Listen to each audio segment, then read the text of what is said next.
नमस्कार, आदाब। मैं हूं आपके साथ अलीशा हैदर नकवी और आप सभी का अभिवादन है TNP इंडिया पर। आज बात करेंगे सैफ अली खान के केस पर। जी हां, सैफ अली खान पर हुए हमले का जो मामला है अब एक फिल्मी सीन की तरह मोड़ ले चुका है, जहां हर दिन एक नया ट्विस्ट सामने आ रहा है। इस पूरी घटना में जैसे हर मोड़ एक नई कहानी खुल रही है और लगता है जैसे सचमुच कोई फिल्म का हिस्सा हो। एक अभिनेता का घर, एक अजनबी शख्स और एक डरावना हमला, जैसे पूरी कहानी ही थ्रिलर फिल्म का हिस्सा बन गई हो।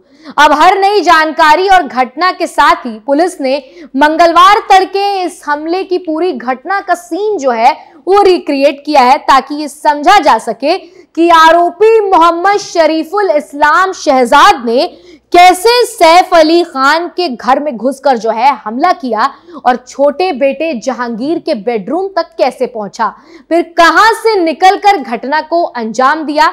इस रिक्रिएशन का उद्देश्य यह था कि पुलिस ये पता लगा सके कि आरोपी ने किस रास्ते से घर में एंट्री की, हमला किया और फिर कैसे वहां से बाहर निकला।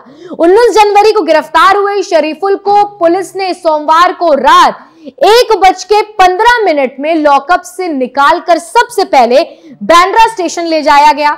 फिर तड़के 4 बजे के बीच उसे सैफ अली खान की सोसाइटी में लाया गया, जहां आरोपी को वही बैग पहना दिया गया जो उसने हमले के समय पहना था और जिसका सीसीटीवी फुटेज आपने देखा था।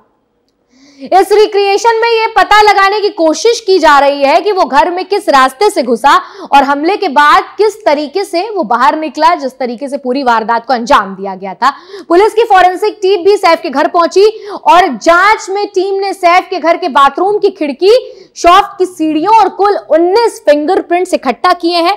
फॉरेंसिक जांच में यह खुलासा हुआ है कि आरोपी सैफ के घर में बाथरूम की खिड़की से घुसकर हमला किया और फिर उसी खिड़की के बाहर निकला। आरोपी का रास्ता और हमले का तरीका सब कुछ बारीकी से जांचा जा रहा है, ताकि इस पूरी घटना के पीछे के राज को पूरे तरीके से उजागर किया जा सके। ये पूरी जांच अब एक थ्रिलर फिल्म की तरह ढलती जा रही है और आने वाले दिनों में इस केस में और भी चौंकाने वाले पहलू सामने आ सकते हैं। 15 जनवरी की रात करीब 2 बजे सैफ अली खान पर हुए हमले ने एक सच्ची थ्रिलर की शुरुआत की, जहां अभिनेता को रीढ़ और गर्दन पर गंभीर चोटें आईं। इस हमले के बाद से ही सैफ अली खान को लीलावती अस्पताल में भर्ती कराया गया, जहां उनका इलाज चल रहा था। अब खबरें ऐसी आ रही हैं कि सैफ को आज अस्पताल से छुट्टी भी मिल सकती है। मुंबई पुलिस ने 19 जनवरी की रात आरोपी शरीफुल इस्लाम शहजाद को गिरफ्तार किया।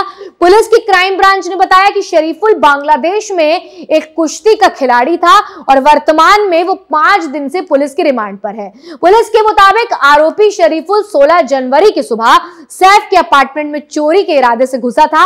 जांच में यह बात सामने आई कि उसने इमारत की 8वीं मंजिल तक सीढ़ियों से चढ़ाई चढ़ी। इसके बाद जांच में यह बात सामने आई कि उसने इमारत की 8वीं मंजिल तक सीढ़ियों से चढ़ाई की। इसके बाद वो एक पाइप का उपयोग करके 12वीं मंजिल तक पहुंचा और बाथरूम की खिड़की के रास्ते से सैफ के फ्लैट में घुसा। अब यह जानना भी अहम है कि पुलिस ने आरोपी तक कैसे पहुंची। पुलिस की जांच के अनुसार आपको बता दें कि सैफ अली खान के घर के हमले के बाद आरोपी शरीफुल इस्लाम बांद्रा के एक बस स्टॉप पर करीब 7 बजे तक सोया था। इसके बाद उसने कपड़े बदले और दादर के सैलून में जाकर हेयर कट लिया। फिर उसने एक दुकान से हेडफोन खरीदा, बस पकड़ी और वर्ली कोलीवाड़ा तक पहुंचा। मीडिया में हमले की खबर देखी, जिससे सीसीटीवी और तस्वीरें भी थी। ये देखकर वो डर गया और थाने की तरफ भाग गया। पुलिस को आरोपी के बारे में एक अहम सुराग वर्ली के एक अंडा पाव दुकान से मिला। दुकान के दुकानदार ने बताया कि आरोपी वहां पर ऑनलाइन पेमेंट कर रहा था। इसके बाद पुलिस ने रेस्टोरेंट की तलाश की, जहां आरोपी पहले काम करता था। रेस्टोरेंट में एक चोरी की घटना हुई, जिसके बाद होटल ने पूरे स्टाफ को बदल दिया। बार मालिक ने लेबर सप्लाई करने वाले से आरोपी का नंबर लिया, जिससे पुलिस ने अंडा पाव की दुकान पर किए ऑनलाइन पेमेंट से मैच किया। दोनों नंबर मैच होने पर पुलिस ने उसकी लोकेशन ट्रेस की और रविवार देर रात उसे ठाणे के लेबर कैंप के पास गिरफ्तार किया गया।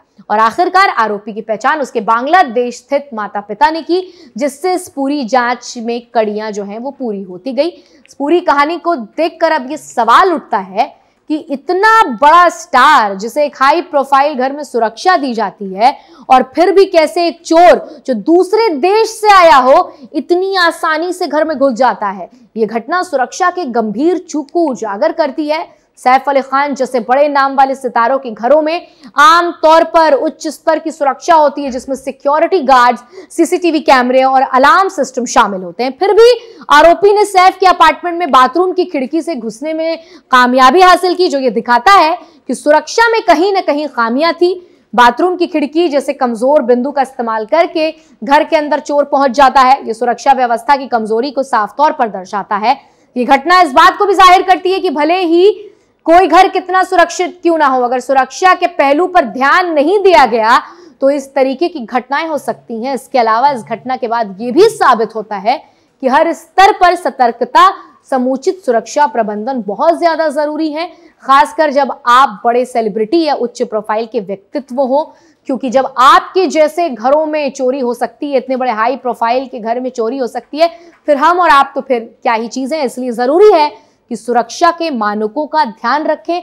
आप भी अपने घर की सुरक्षा के मानकों का ध्यान रखें। ये सुनिश्चित करें कि घर सही वक्त पर, सही समय पर लॉक कर लिया जाए। सीसीटीवी फुटेज जो है, कैमरा लगाना घर के दरवाजे पे बहुत जरूरी है, क्योंकि इन तमाम चीजों से आपकी सुरक्षा बढ़ती है। फिलहाल आज के इस वीडियो में इतना ही। आपको हमारा ये वीडियो कैसा लगा हमें कमेंट सेक्शन में लिखकर जरूर बताइएगा, क्योंकि आपकी राय हमारे लिए बेहद खास है।